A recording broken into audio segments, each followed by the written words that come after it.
What's up, Jazzketballers? We are back from another game where the Jazz felt like they were in complete control.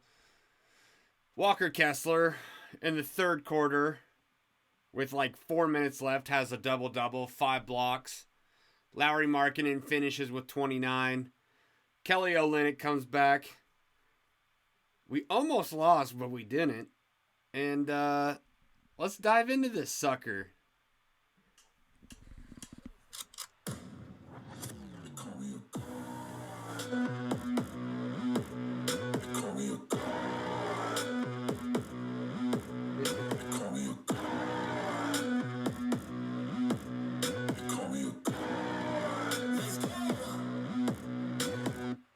I'm about to go off like a weapon. Fuel to the top, got a filled up engine. In my thoughts, obsession. I will not stop, no, I'm never second guessing. I got a Glock. All right, so the Jazz host the Dallas Mavericks. It was a fantastic game. Really felt like the Jazz were in control for a lot of the game. And I loved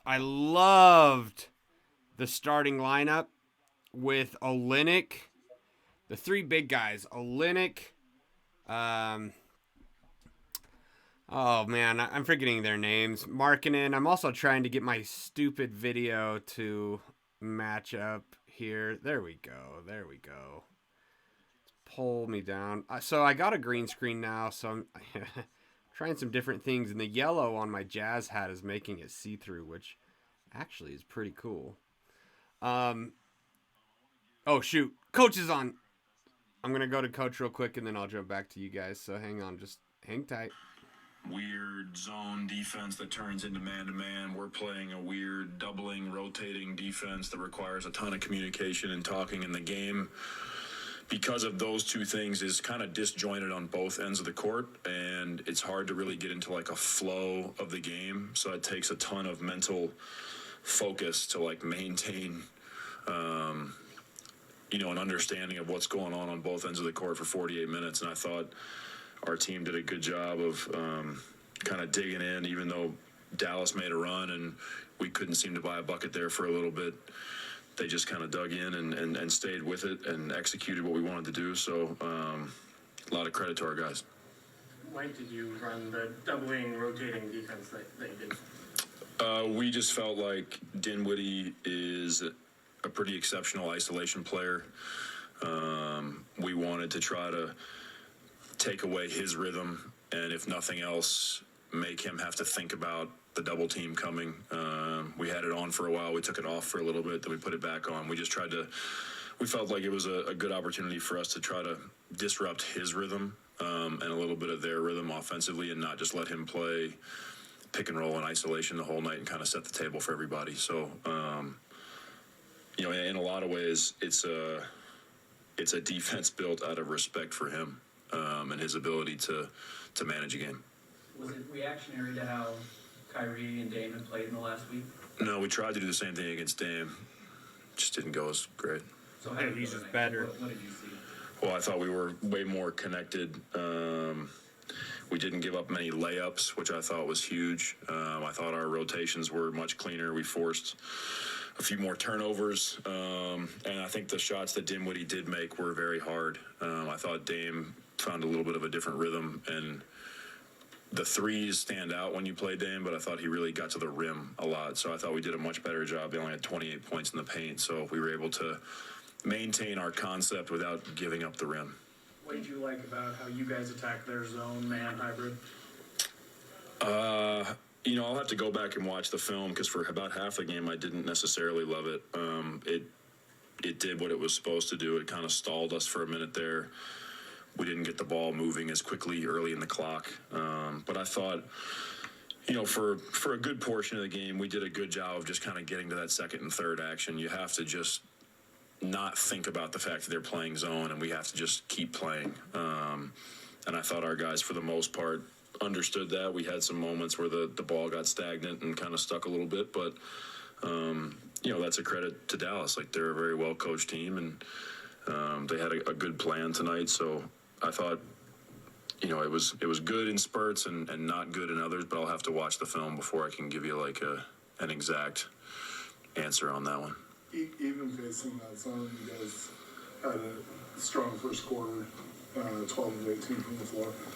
How important was that start in context of the runs they made later and some of the dry spells that you guys had later? Yeah, it's always great to get out to a fast start. I thought the thing that stood out to me early in the game was that it wasn't three balls. Like, our team shoots and makes a lot of threes. That's part of our identity, but I think early in the game they did a good job of trying to take that away, and our guys responded by driving the ball, attacking the basket. We were able to get some points inside as well as get to the free throw line, so it kind of set us up for a good mentality offensively, that it wasn't just going to be a game about hunting threes the whole time. You have to, if you're a good offensive team, you have to be able to adjust to how you're being guarded, and some teams are going to try to take certain things away, and it's on us to respond to that.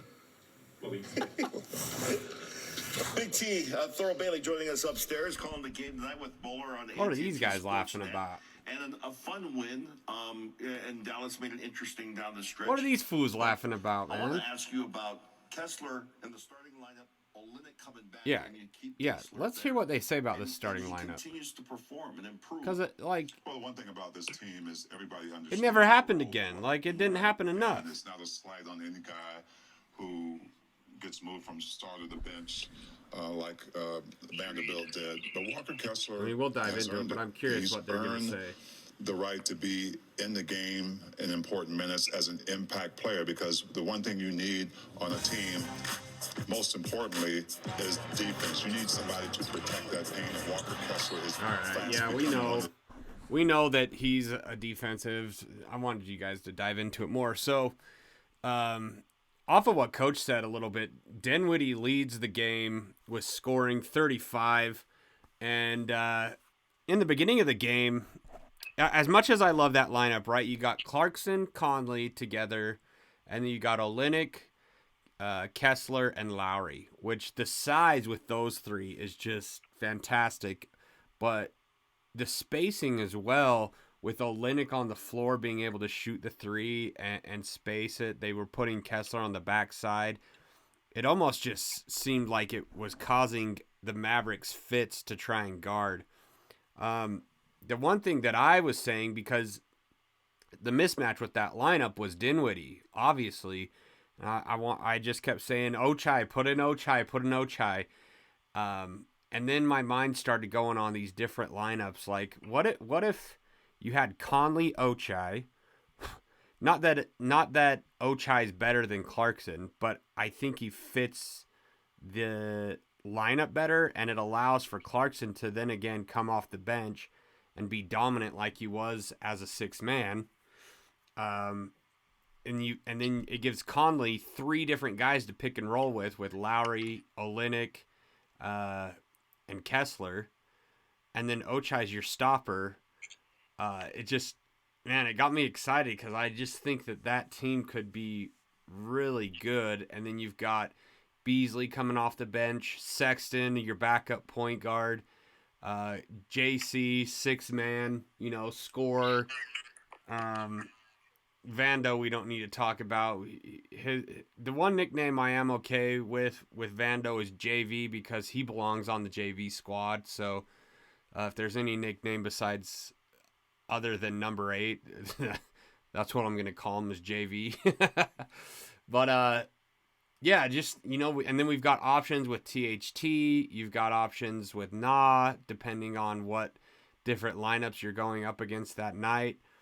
Really, the hole that we're missing is another big guy to give Kessler or Olynyk or Lauri a break, because running those three together, I think, is a deadly recipe.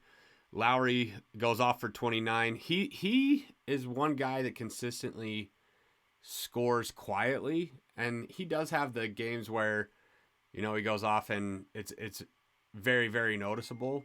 But like tonight, it was like I felt like he wasn't even scoring, and then every time I check the box score, he's right there. Spencer Dinwiddie with one block. Walker Kessler, to me, In the third quarter, had a double-double with 5 blocks.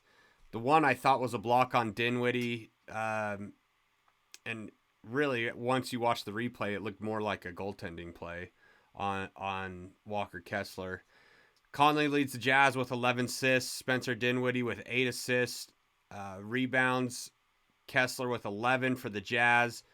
Dorian, Finney-Smith, 9 for the Mavericks. All around, pretty good game. The Jazz had 16 turnovers, but fast break points, we limited the Mavericks to 11.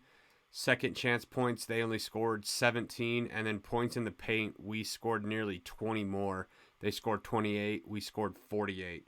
So I was excited tonight because I've been kind of on this idea that we're not that far away from being a competitive team. And I know that they didn't have Luka, but still we were just dominating that game when we wanted to.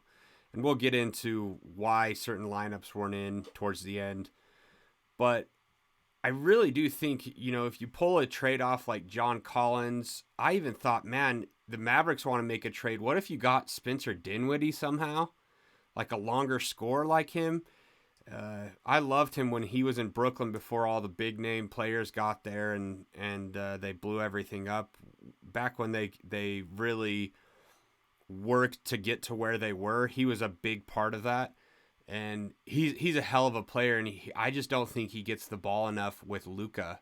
I think Luka has the pieces he needs, and they're not using Dinwiddie. And maybe with Luka out, they'll see I need to implement this more. But somebody tweeted out, it really is the Dallas Mavericks system that's terrible. It's not Luka. And to be more specific, I said, so you mean it's Jason Kidd? He's got to be, in my opinion, one of the worst coaches in the league. I don't get it. I don't get Jason Kidd as a coach. I think that the Dallas Mavericks could be atop the league if they had a different coach. And that's probably the move they want to make, or that I would make as a Dallas Maverick front office. But they won't get rid of Kidd. He's a Hall of Famer, blah, blah, blah. Used to play for Dallas. So you can see the biggest lead that we had was 19. There was only 2 lead changes. I believe they were in the beginning of the game. But yeah, so I want to pass the mic over to you guys. Maybe we can talk about some different topics that you guys want to talk to, because really, to me, the story tonight was the big 3, like that they've got to play more. I would be interested in going and looking at the stats to see how many minutes they played tonight, because when they were playing together, they just felt dominant, and it was fantastic. So, Dallin, what are your thoughts after watching tonight's game? It was we were organized in the first half, and then the second half was kind of messy, but I think that coach is experimenting with rotations, and one surprising rotation to me tonight was that THT and Na both didn't play a single second minute. So I don't know if he's thinking that. And in my opinion, I think Colin Sexton could obviously develop into a point guard, if not a starting point guard. Definitely, like you said earlier in the chat, if he's not a starting point guard, then he's definitely a damn good backup point guard and change of pace point guard. So I'd like to see that from Colin Sexton. I'm glad that if he's going to develop that part of his game, because he was, in Cleveland, his first few years was a stellar player. So it's just good to see him get back to it. So,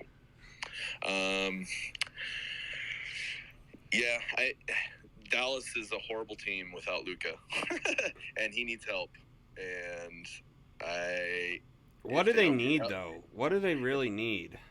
If they don't get help enough, they might lose Luka. But I don't know. They can obviously give him more money than any other team could. But what do they need? they need a Jalen Brunson. They had what they need. Yeah. Yeah, I couldn't agree more. Yeah. Well, So, and part of the reason I ask is, there's been talks that they want Mike Conley, and we've been in talks with them. Would he be someone that would allow Luka to be off the ball and score more, or is Luka just somebody that needs the ball to score, almost like a James Harden? yeah, no, I think Luka gets tired and worn out, and so he needs. And Mike Conley would actually be great for their system because he could run the pick and roll with Christian Wood and with Powell, and JaVale McGee's pretty much washed in my opinion, but I don't know why they were starting him early in the season over Christian Wood play tonight? He didn't. No, he was out. Okay, I was like, I swear I didn't see him. Yeah.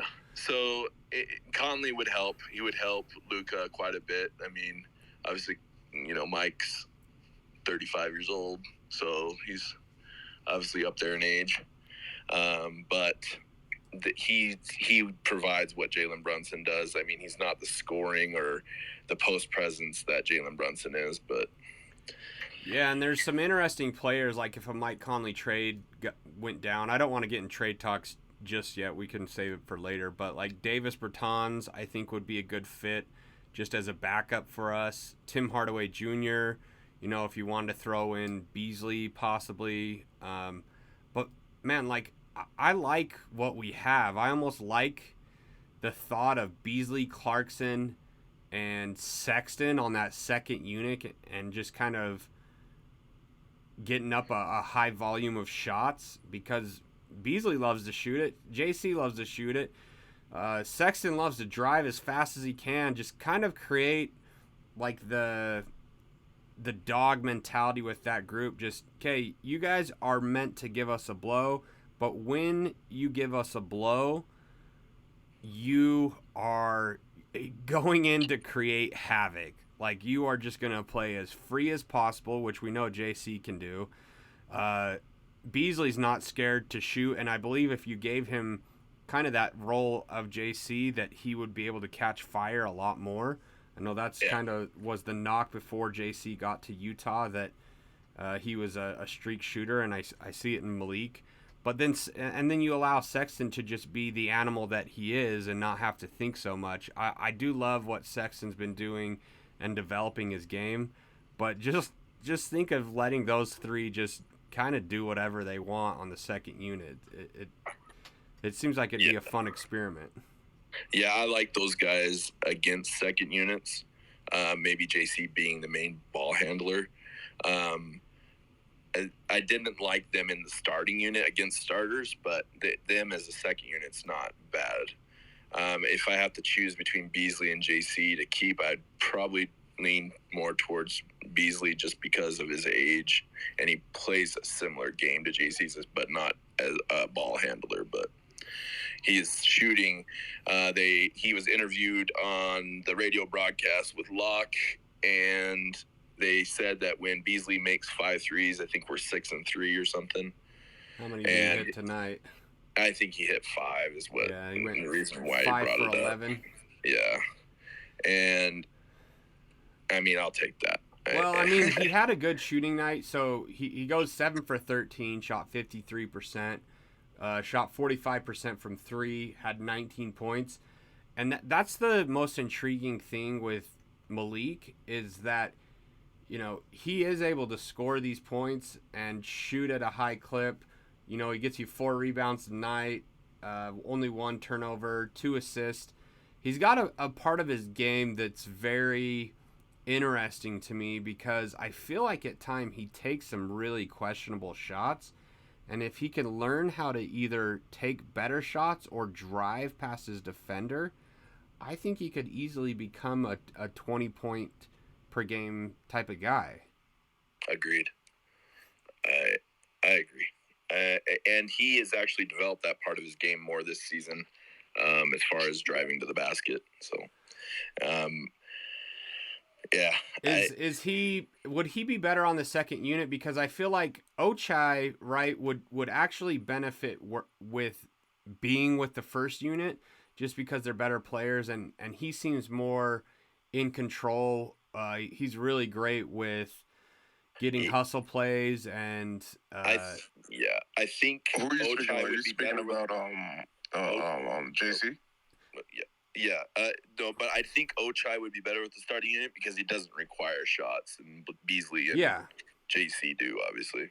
Yeah, but see, then there's not enough aggression when it's just Lauri.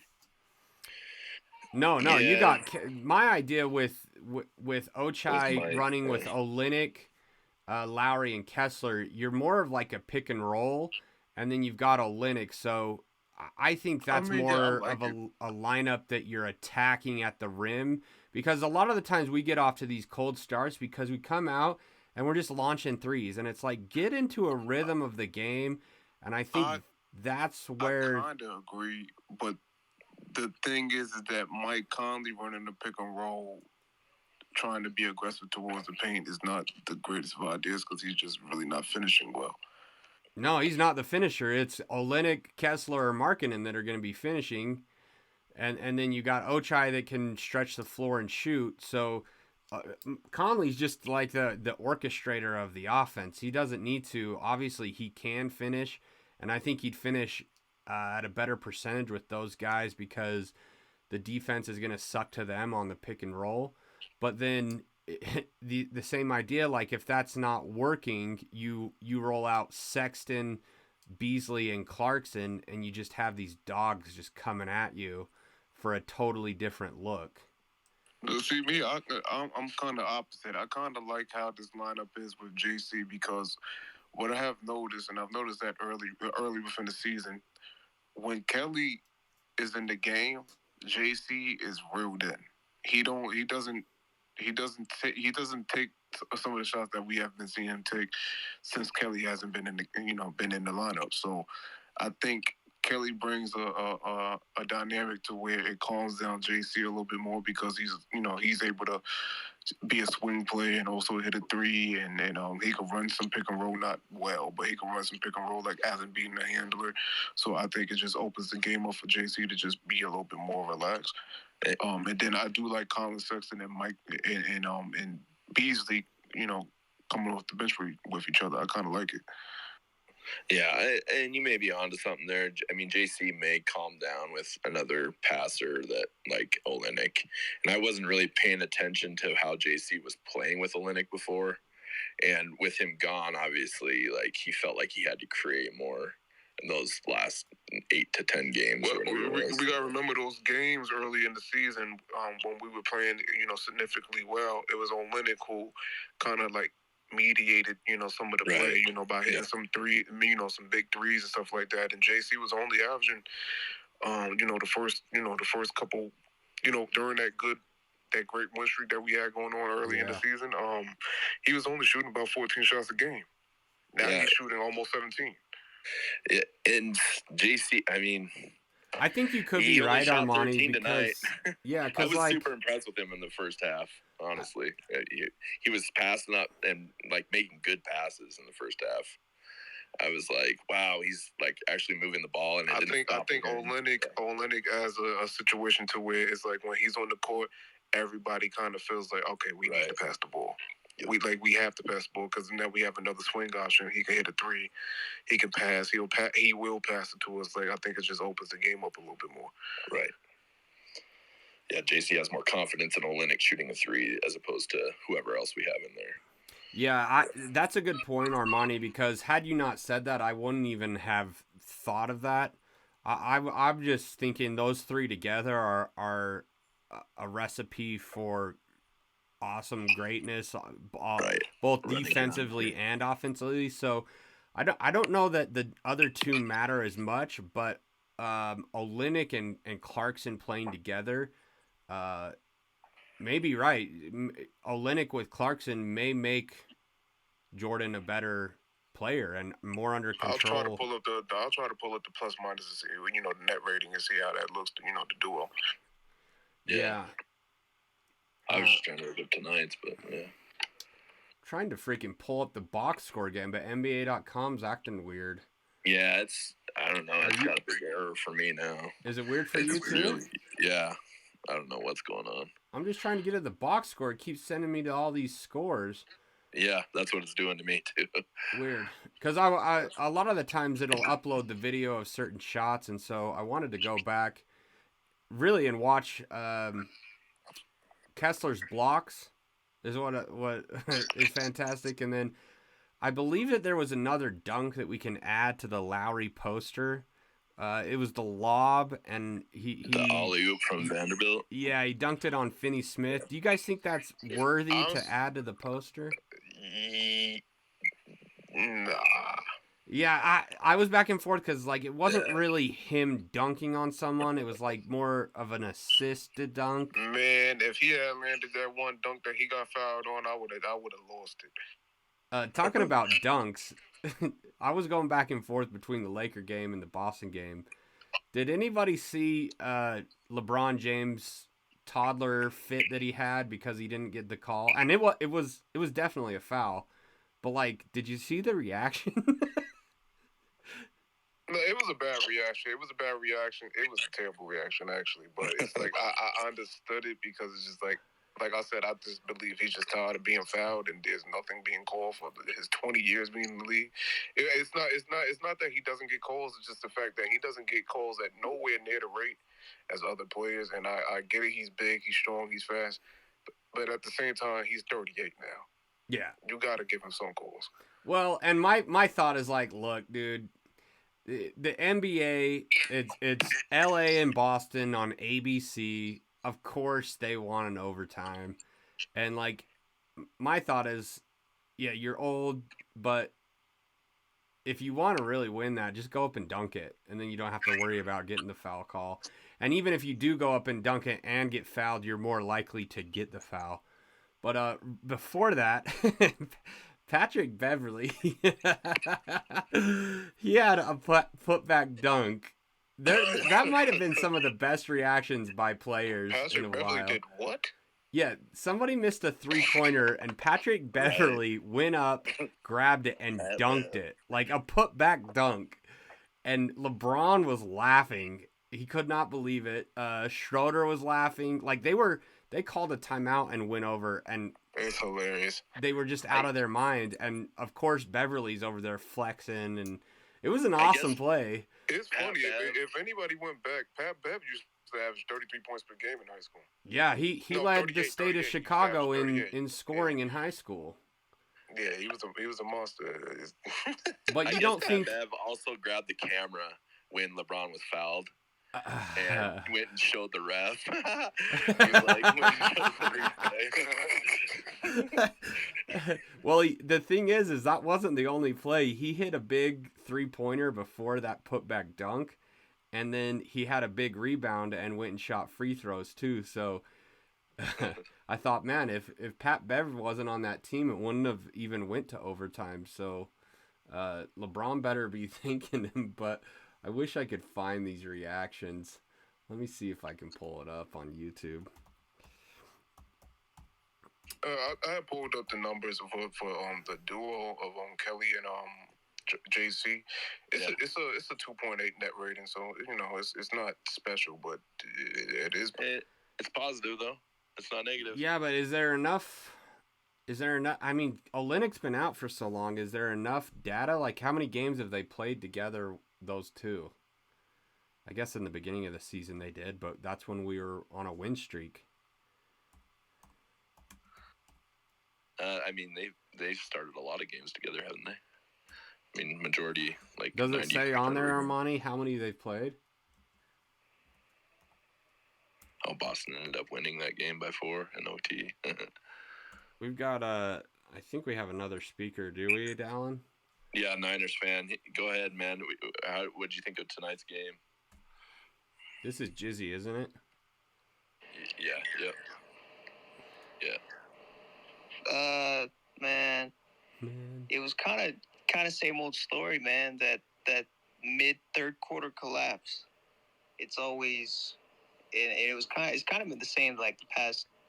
I want to say 9 years that we just have that terrible mid third quarter collapse, but I mean, it could have been much worse. I expected better. but I shouldn't have. Seems like whenever I expect decently against Dallas, we never perform decently. So I'm not surprised. Yeah. It reminded me a lot of the Portland game, too, because in the first quarter, we just seemed very in control, almost like, oh, yeah, this isn't even going to be a game. And then, yeah, we kind of have breakdowns. I feel like, I mean, there couldn't have been that many minute restrictions on Kelly Olynyk. It made no sense that he played. Did he even play in the second half? I don't think he did. Kelly O? Yeah.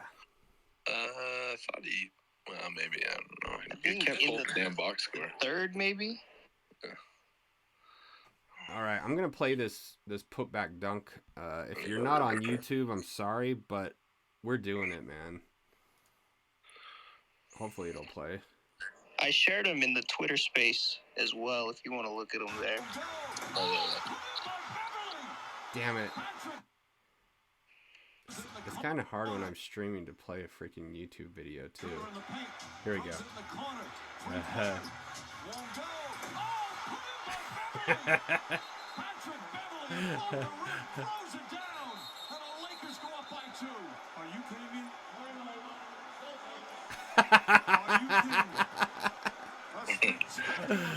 Dude, it's so funny. That was a bad possession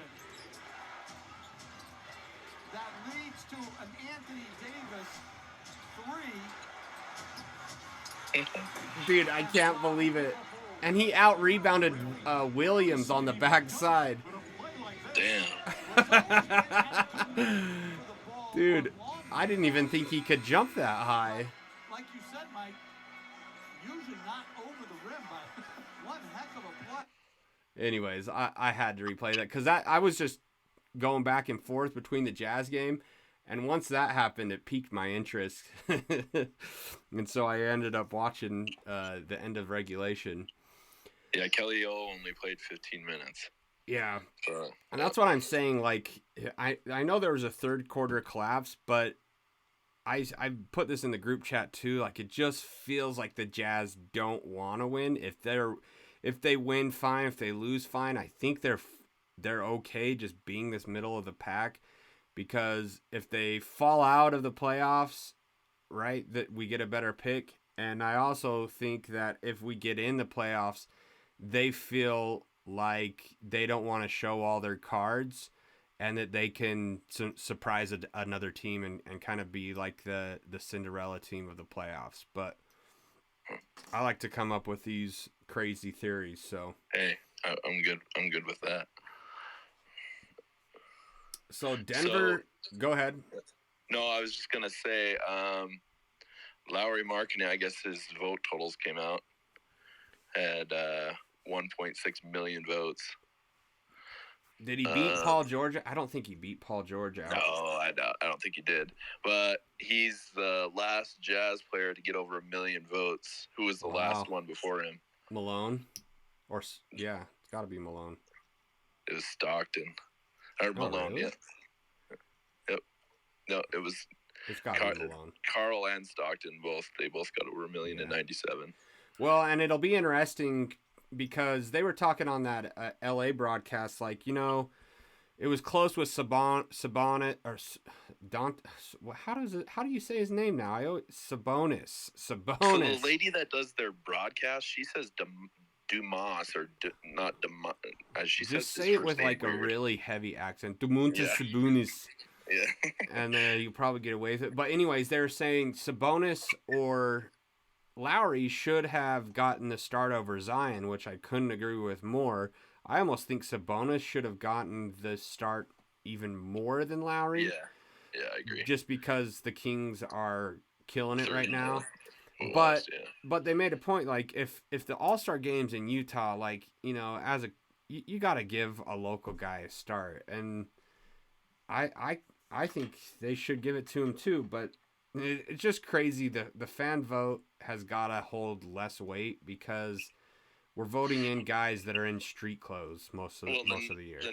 The next step will be that you hold players that if you want to start in the All-Star game, that you have to play like 80% of the games. No, if you want to start, you have to participate in another event like the dunk contest, the 3-point contest, or the skills challenge. That way it makes those more interesting because those have all lost. You know, nobody wants to watch those anymore. I got a question for Jazz fans or whoever's on here. Would you want Lauri in the dunk contest? Nah. No. Okay. Nah. It's just I wouldn't risk the injury. That's what it is for me. I think he'd be fun to see in the dunk contest, but I'm not risking his injury. Okay. He did throw it. They showed that highlight of him throwing down to like in between the legs, back behind, and then like he was on the other side of the rim, almost like a reverse between the legs, which was pretty clean. But I guess the next question is do you not want to see 7-footers in the dunk contest? Yeah, that's what I was just going to hit on. Because 100%, Dallin. I'd rather see people like Ja. Yeah. Or Nate Robinson, dude. Get Dennis Smith Jr. in there. Oh, yeah. Wasn't DSJ in one? Yeah, he was. Didn't he win one? Yeah. Yeah, man. The year before Donovan? 2 years before? Yeah, 2 years before Donovan did. Those are the fun guys to watch, the little guys that, you know. Get off the floor like crazy. Yeah. Like, imagine Terry Rozier in it. I wouldn't mind that. I wouldn't mind that little guy from New Orleans that just runs all over the place. He's got to be able to dunk, right? Grand Theft Alvarado? Yeah, Alvarado, baby. Grand Theft Alvarado. That's a great nickname. He puts JC's braids to shame. It's like, facts. Well, what I really want to see is Malik in the three, or even Olynyk, dude. Like, we've got two really prolific 3-point shooters. It'd be fun to have another 3-point winner since Jeff Hornacek and win it in Utah, being on Utah's team. That's what I want to see the most out of All-Star Weekend. Is Malik or Olynyk get in the 3-point contest. I think Malik has probably a better shot. I think Malik's already in it. Do you? Because they have ads out for him, like shooting around town and practicing. Yeah, I reposted that on YouTube, the little video the Jazz made of him going around to different courts, and then his daughter like going out of his. Did you know that his shimmy is because that's what his daughter does when he makes a 3-pointer? Oh, really? I didn't know that. Yeah. That's awesome, dude. I didn't know that. I was like, where did he come up with this? And I guess his daughter does it at home. So it's almost like the way Jeff Hornacek wiped his face to say hi to his kids. Yeah. That's what Malik does. I'm like, cool. I definitely like the shimmy even more now. You know, just hitting real quick on 3-point shooters on the Jazz. Do you guys remember when our greatest 3-point shooter was Randy Foye? Yeah. Oh yeah, that's right. That was a miserable years, wasn't it? Yeah. Who else was on that team? Was that a Karolinko team? That was a Rodney Hood team. Rodney Hood was here. Oh my gosh. That's right. And I'm pretty sure excellent rookie year. Yeah, let's not talk about that. I don't want to go back to those days. Foye, good lord. Randy that was Al Foye. Jefferson and Paul Millsap too, wasn't it? Dude, yeah, I was so excited for Al Jefferson. Yeah, I thought he was going to be something. It turned out to be a black hole, worse than JC. Well, going around this association, Denver falls to Philadelphia. I think that was that was the game before. Wow, there was 3 games on ABC today? Yeah, it's how did I miss that? So Saturday. Gosh, dang it. I was doing open houses. How Football stupid. season's over with, so. All right, so Brooklyn beats New York. That New York Cleveland game was a really good game too. Is New York going to surprise somebody in the playoffs? Yes, especially if they. Jalen Brunson will surprise somebody in the playoffs. Yeah. Do you think Toronto does that trade?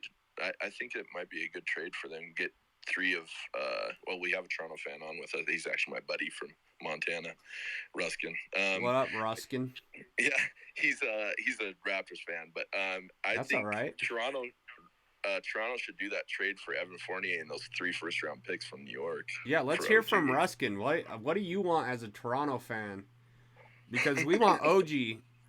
Yeah, hell yeah, we want OG. Is he Ruskin? Can you request to speak? Do you know how to do I'll that? invite him to speak and see if he responds.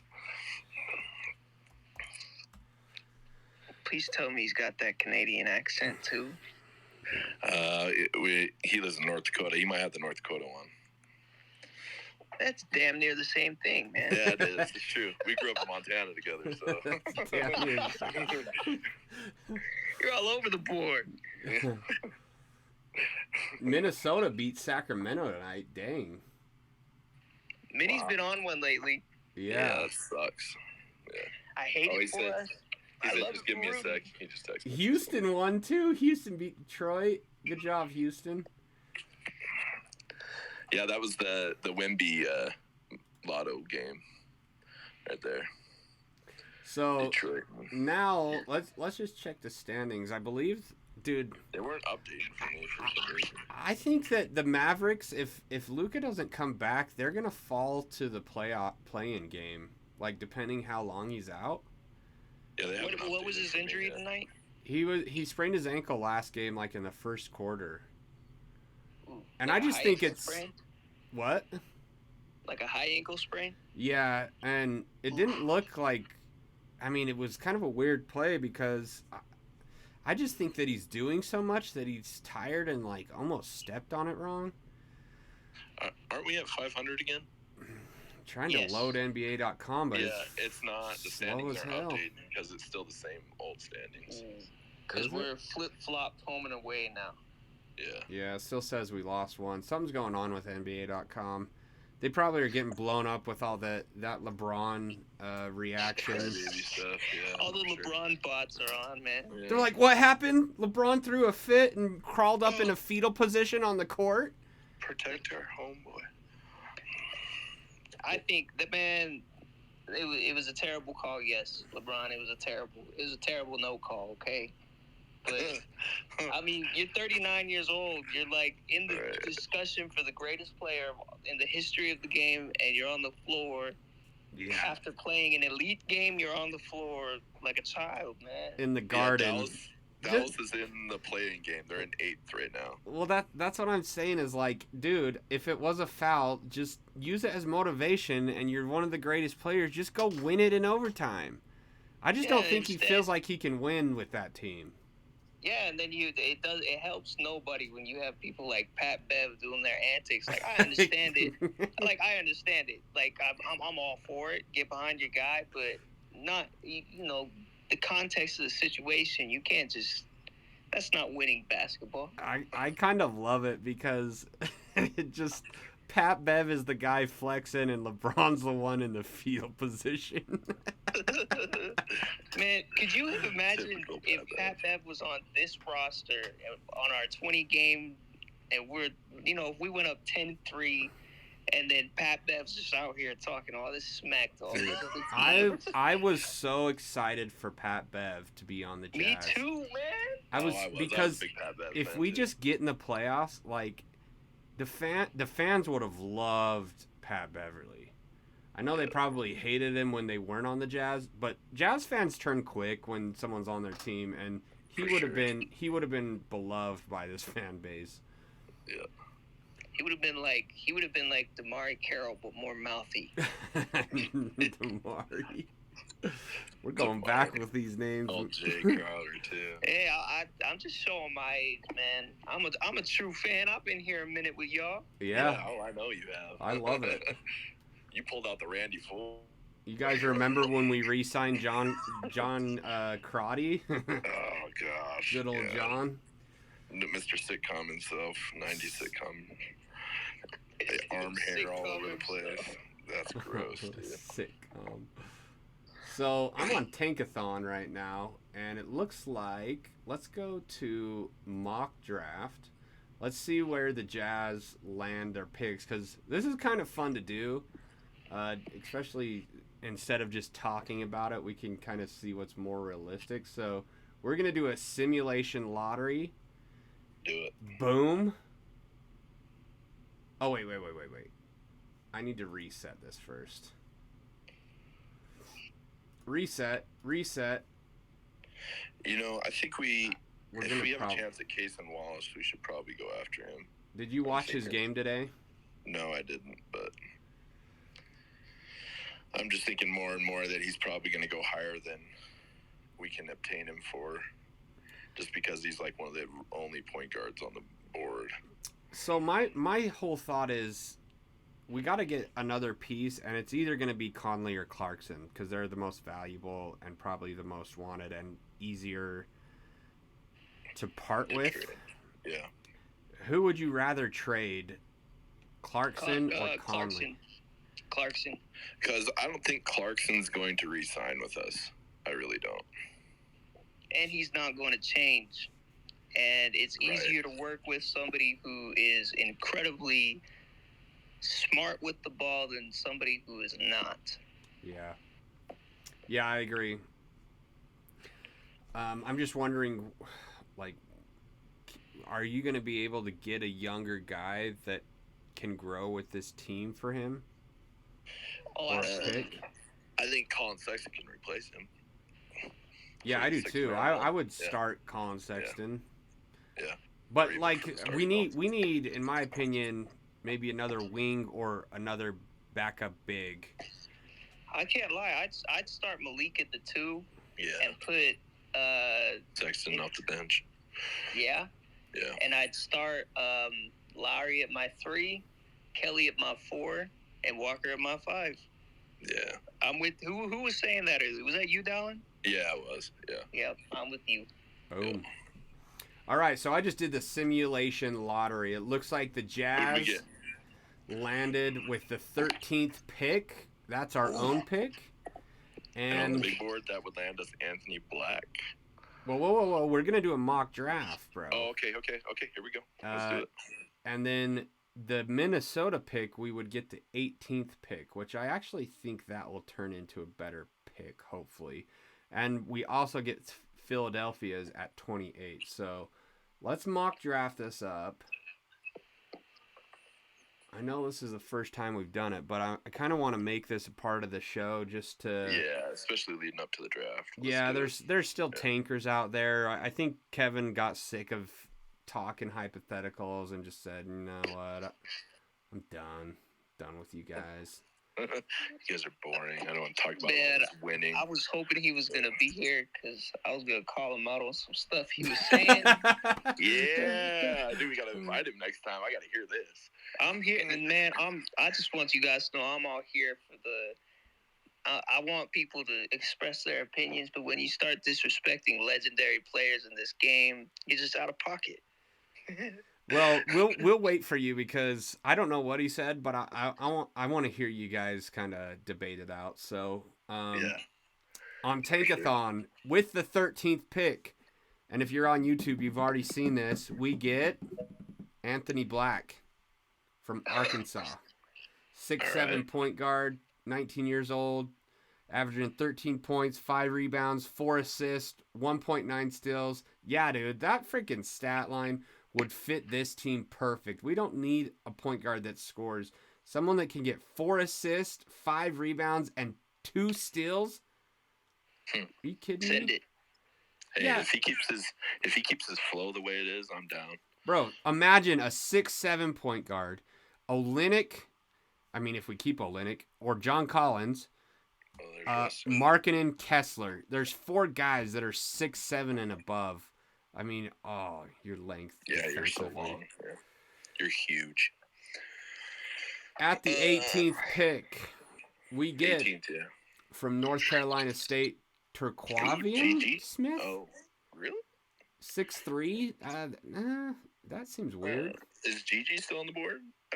No, Gigi was 1 pick ahead at 17. Okay.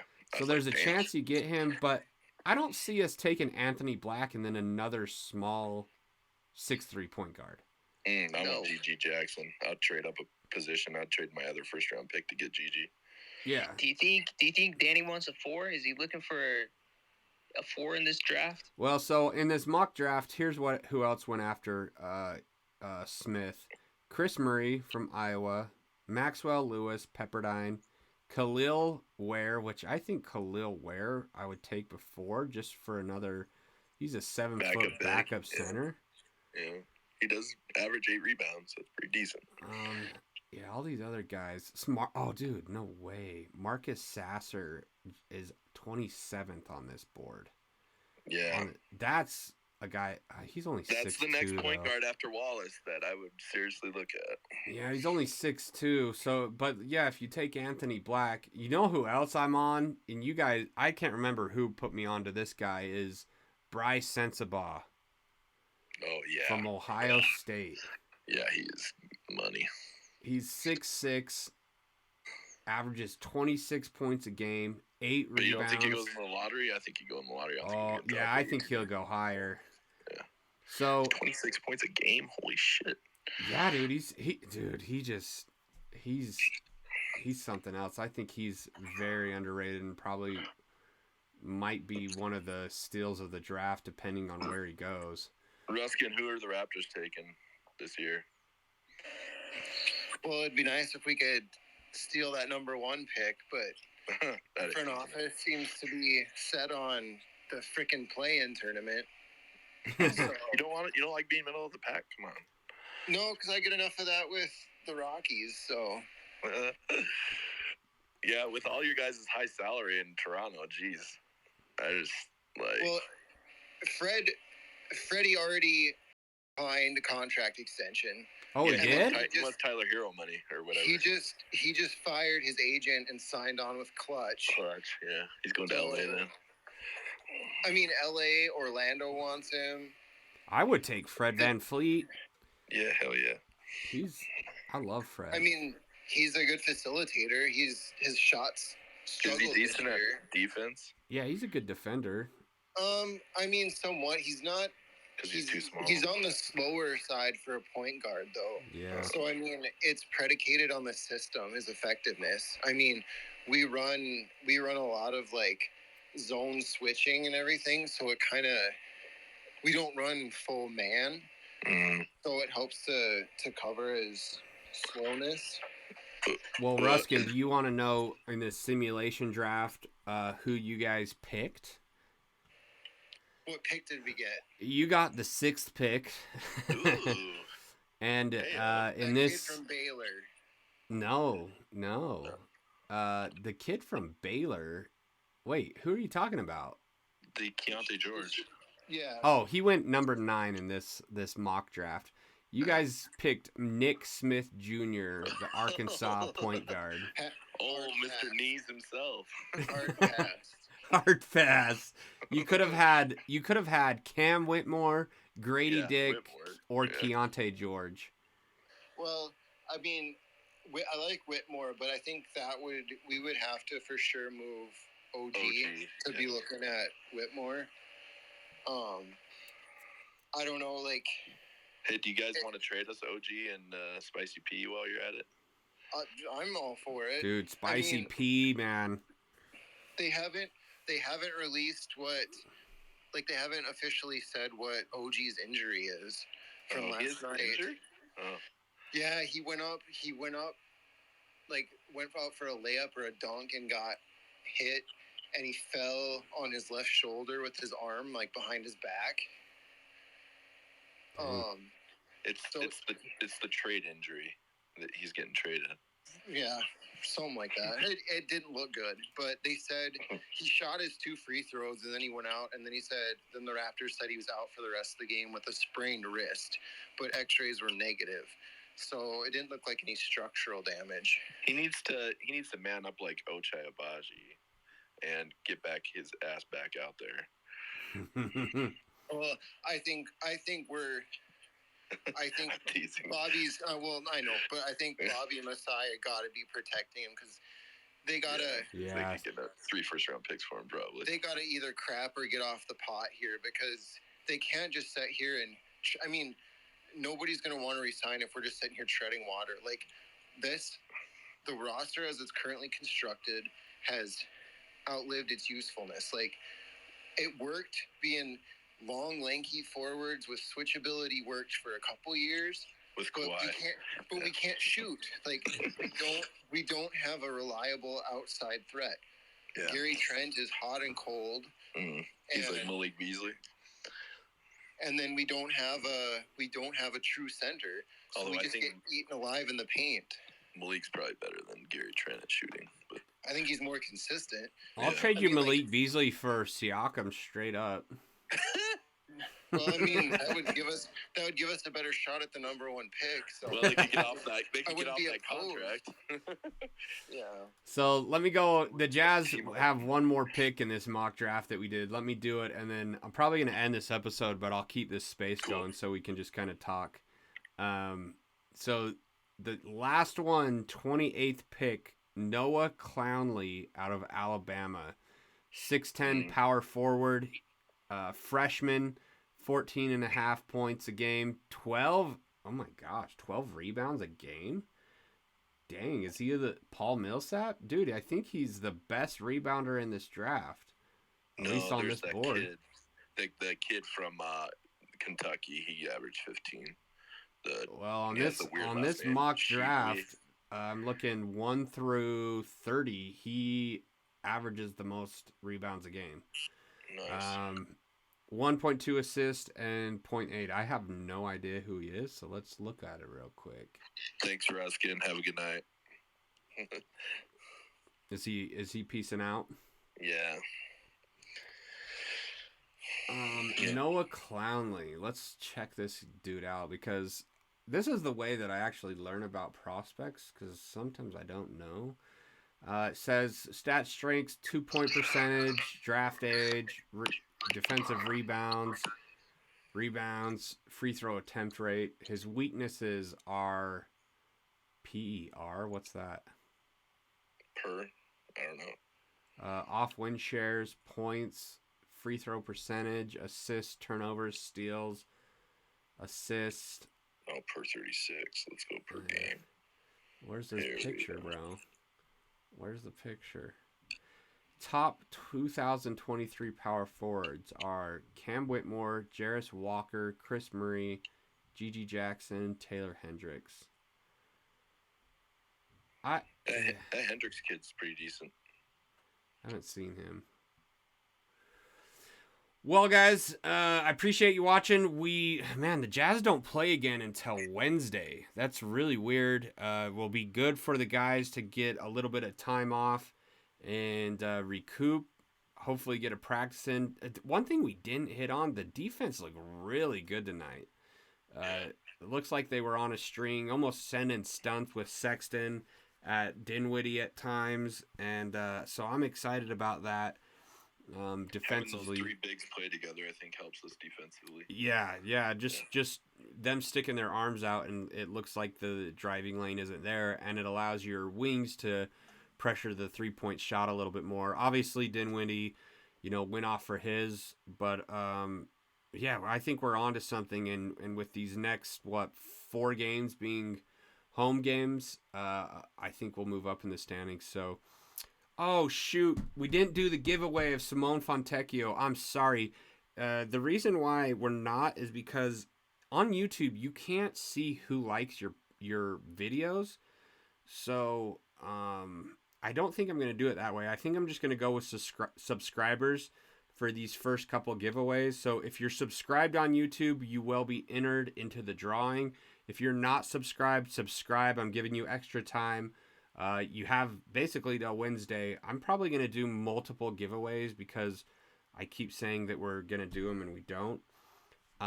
So yeah, tune in. We appreciate you guys.